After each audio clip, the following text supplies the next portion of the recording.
mga kabrigadang umano'y sa pilitang pagpapapasok ng mga BPO employees sa Cebu sa gitna ng lindol, pinaiimbestigahan na. Brigada Katrina Honson, ibrigada mo. Brigada Live Report.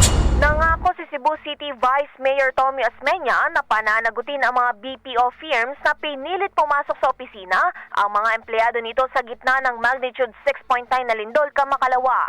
Ayon kay Osmeña, hindi raw ito katanggap-tanggap kaya naman binuksan niya ang kanyang linya para sa mga nais magsumbong sa paglabag at pang-aabuso ng naturang mga kumpanya.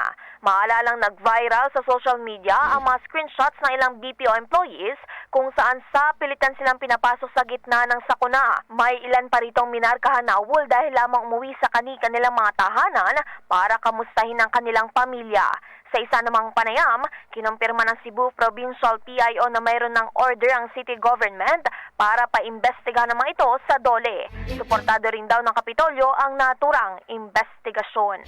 In the heart of changing lives, ako, si Brigada Katrina Honson ng 105.1 Brigada News sa Manila, The Musica News Authority. Ang bahaging ito ay hatid sa atin ng Yummyvit ES2 Oral Drops. Simulang tuparin ang pangarap ng iyong anak. And stunting now.